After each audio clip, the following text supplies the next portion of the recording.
안녕하세요. 작가와 문학에 대해 소개하는 써니주입니다.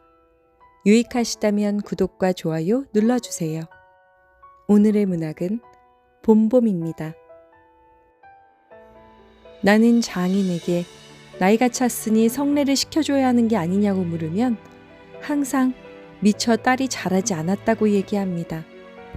장차 내 아내가 될 점순이의 키말입니다. 나는 여기에 와서 돈 한 푼 안 받고 일하기를 3년하고 꼬박 7달 동안이나 했습니다. 그런데도 미처 못 자랐다고 하니 이 키는 언제야 자라는 건지 정말 영문을 모르겠습니다.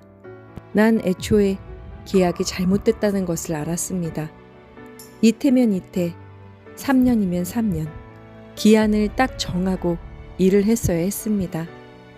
덮어놓고 딸이 자라는 대로 성례를 시켜주마 했으니 누가 늘 지키고 섰는 것도 아니고 그 키가 언제 자라는지 알 수가 없습니다. 언젠가는 하도 갑갑해서 자를 가지고 덤벼들어서 그 키를 한번 재볼까 했습니다.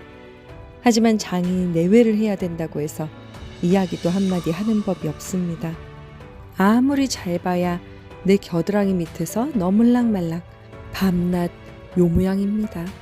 배가 아파서 잠깐 일을 쉬었더니 장인은 약이 오르는지 손버릇이 아주 못됐습니다.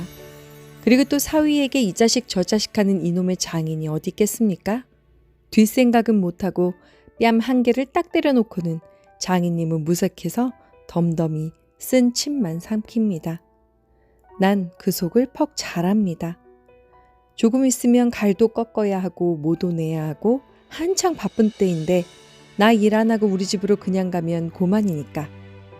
작년 이맘때도 트집을 좀 하니까 늦잠 잔다고 돌멩이를 집어던져서 자는 놈의 발목을 삐게 해놨습니다.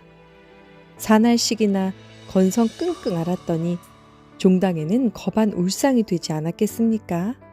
참말이지 난 이 꼴을 하고는 집으로 차마 못 갑니다. 장가를 들러갔다가 오죽 못났어야 그대로 쫓겨왔냐고 손가락질만 받을 테니까요.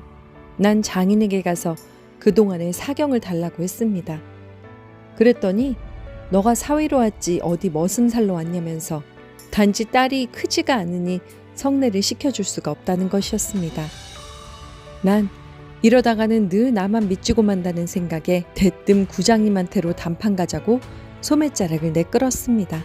장인은 안 간다고 뻗디디지만 내 기운은 못 당합니다.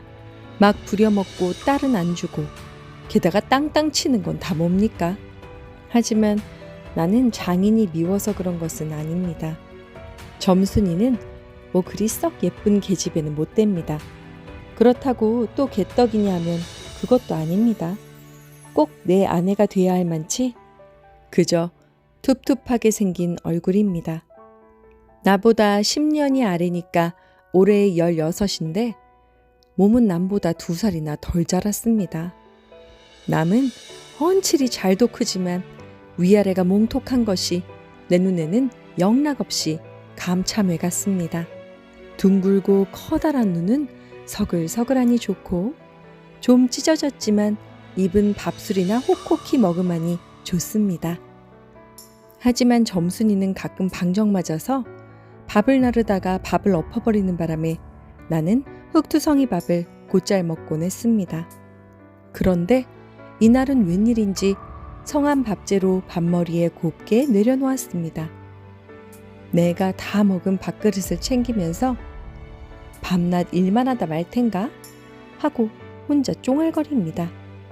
여태까지 잘 내외하다가 이게 무슨 소린가 하고 난 정신이 얼떨떨했습니다. 그러면서도 한편 무슨 좋은 수가 있는가 싶어서 나도 공중에 대고 혼잣말로 그럼 어떡해 하니까 성례시켜달라지 뭘 어떡해?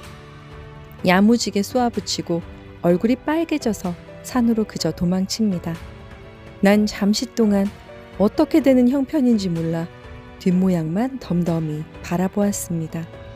난 나도 모르게 구장님에게 하소연을 했습니다.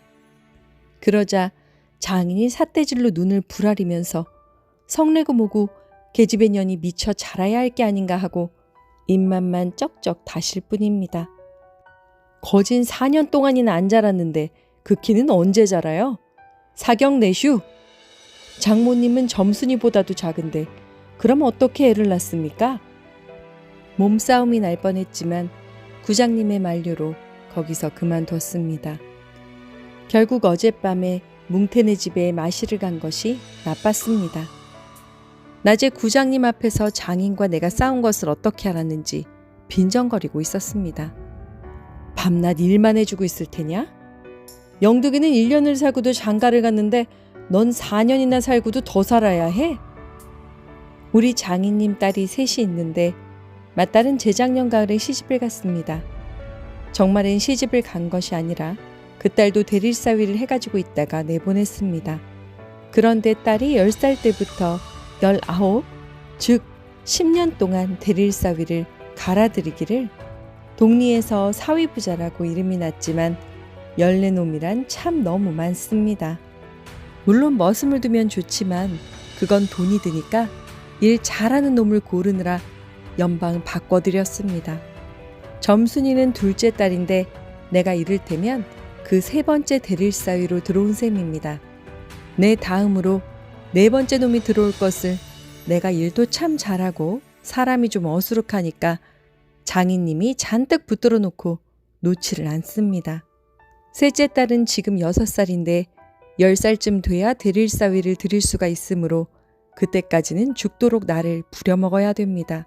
그러니 이제 속 좀 차리고 장가를 들여달라고 떼를 쓰고 나 자빠지라는 것이었습니다. 아침상을 내려놓으며 점순이가 혼자 얘기합니다. 구장님한테 갔다가 그냥 온담 그래? 안 된다는 걸 그럼 어떡한담? 수염을 잡아채지 그냥도 이 바보야? 난 갑자기 슬펐습니다. 다른 사람이 암만 못생겼다 해도 괜찮지만 내 아내 될 점순이가 병신으로 본다면 참 신세는 따분합니다. 나는 일하러 가다가 말고 바닥에 들어 누웠습니다. 장인은 나를 위에서 쿡쿡 찌르고 발길로 옆구리를 차고 했습니다. 내 볼기짝을 후려 갈길 때는 나도 모르게 벌떡 일어나 그 수염을 잡아챘습니다. 난 장인을 둔덕 아래로 굴려버렸습니다. 소리를 듣고 장모님과 점순이가 헐레벌떡 단숨에 뛰어나왔습니다. 그런데 점순이는 나한테 화를 내면서 엉엉 우는 것이었습니다. 난 얼빠진 등신이 되고 말았습니다.